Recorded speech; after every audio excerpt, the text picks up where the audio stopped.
তুমি কি কখনো ভেবে দেখেছো তোমার জীবনকে আসলেই তোমার নিয়ন্ত্রণে? তুমি কি নায়ক নাকি পার্শ্ব চরিত্র? অধিকাংশ মানুষ নিজেকে পার্শ্ব চরিত্র বানিয়ে রাখে, অন্যের জন্য বাঁচে, অন্যের কথায় চলে, স্বপ্ন দেখে কিন্তু বাস্তবায়ন করতে ভয় পায়। কিন্তু যারা সত্যিকারের হিরো তারা নিজেদের জীবন নিজেরা তৈরি করে। আজ আমরা জানবো কিভাবে নিজেকে হিরো বানানো যায়। তো চলো শুরু করি। একজন সত্যিকারের হিরো সবচেয়ে আগে নিজের মনকে জয় করে। মনে রাখবে, হিরো কখনো হতাশ হয় না, তারা চ্যালেঞ্জকে স্বাগতম জানায়।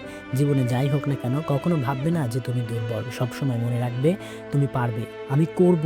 এটাই হবে তোমার প্রথম পদক্ষেপ। রাতারাতি হিরো হয়ে যায় না, প্রত্যেকটি সফল মানুষের পেছনে কঠোর পরিশ্রম থাকে। তুমি যদি সত্যিই নিজের জীবন বদলাতে চাও তাহলে অলসতা ছেড়ে দাও, প্রত্যেক দিন শুরু করো নতুন লক্ষ্য নিয়ে। হিরো কখনো বলে না কাল থেকে শুরু করব, তারা বলে আজ থেকেই শুরু। যদি তুমি প্রতিদিন নিজেকে 1% ভালো করো, 100 দিনে তুমি 100% উন্নতি করতে পারবে।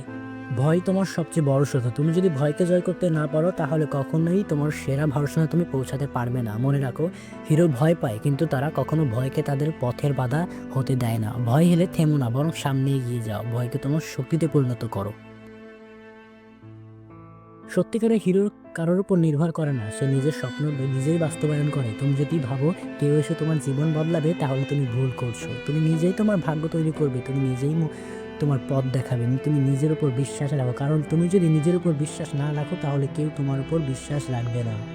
সফলতা কোনো জাদু নয়, এটি অধ্যবসায়, পরিশ্রম ও একাগ্রতার ফল। সফল হতে হলে তোমাকে কষ্ট সহ্য করতে হবে, ব্যর্থতা মেনে নিতে হবে, আবার উঠে দাঁড়াতে হবে। একজন হিরো কখনো হাল ছাড়ে না, সে জানে প্রত্যেকটি পরাজয়ের পর বিজয় অপেক্ষা করছে। তুমি যদি সত্যি হিরো হতে চাও তাহলে আজ থেকে নিজের উপর কাজ করা শুরু করো। জীবন তোমাকে যা দিয়েছে তার জন্য অভিযোগ বরং যা পেতে চাও সেটার জন্য লড়াই করো। তুমি পারবে, কারণ তোমার ভেতরে হিরো লুকিয়ে আছে।